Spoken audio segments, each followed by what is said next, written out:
आप सभी को सबसे पहले राष्ट्रीय पर्व गणतंत्र दिवस की बहुत बहुत शुभकामनाएं। आज समूचा पूरा भारत देश इस पर्व को खुशी खुशी मना रहा है। यह राष्ट्रीय पर्व हम इसलिए कह रहे हैं, यह त्यौहार है, राष्ट्रीय त्यौहार। ये किसी जाति धर्म मजहब और कुछ मायने नहीं रखता है। ये त्यौहार ऐसा है, सभी लोग मनाते हैं। सभी धर्म के लोग समान रूप से उतना ही इज्जत देते हैं जितना हम और आप दे रहे हैं। 26 जनवरी सन 1950 को यह दिन सुनिश्चित हुआ कि हमारे देश को एक संविधान दिया जाए, एक सिस्टम दिया जाए, एक व्यवस्था दी जाए जिससे पूरे देश को चलाया जा सके। 26 नवंबर सन 1949 को यह संविधान बनकर तैयार हुआ, लेकिन 26 जनवरी 1950 को पूरे देश में ससम्मान के साथ लागू कर दिया गया। इसीलिए हम 26 जनवरी को ही गणतंत्र दिवस मनाते हैं। गणतंत्र दिवस का मतलब होता है गणतंत्र। गण एक राज्य हो सकता है, देश हो सकता है, लोग हो सकते हैं। तंत्र माने व्यवस्था। लोगों को, देश को, राज्य को, क्षेत्र को चलाने के लिए जो व्यवस्था दी गई है उसी को गणतंत्र कहते हैं। जो संविधान होता है वही गणतंत्र ही है, एक व्यवस्था जो पूरे देश को चलाया जा सके। हमारे देश में हजारों जातियां हैं, हजारों जो है, लेकिन संविधान के दायरे में हर व्यक्ति आता है।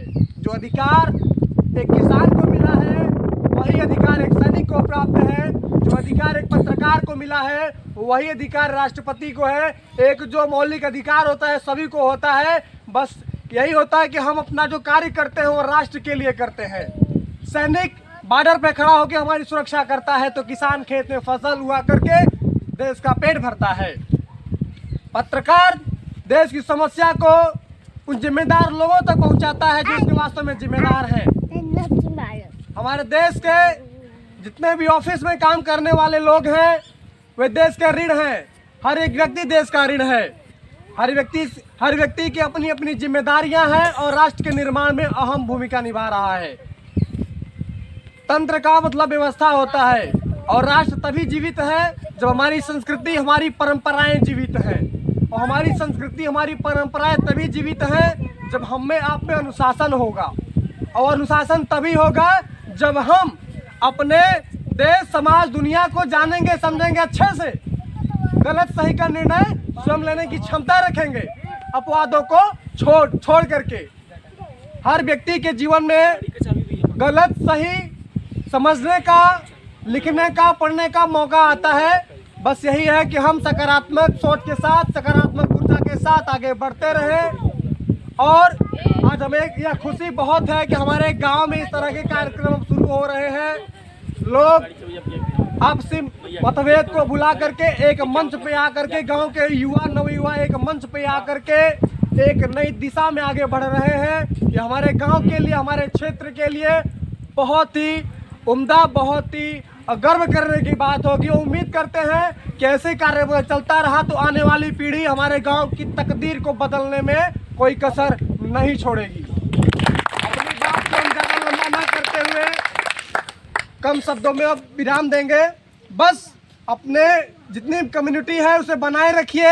गांव की एकता बनी रहनी चाहिए। पीछे क्या हुआ उससे हमें कोई लेना देना नहीं है, आगे क्या होगा इससे लेना देना जरूर है। और खासकर युवा, नवयुवा अगर इस विचार को आगे बढ़ाएंगे तो निश्चित तौर पे गांव संगठित होगा। जब गांव संगठित होगा तो क्षेत्र होगा, जिला होगा, देश होगा।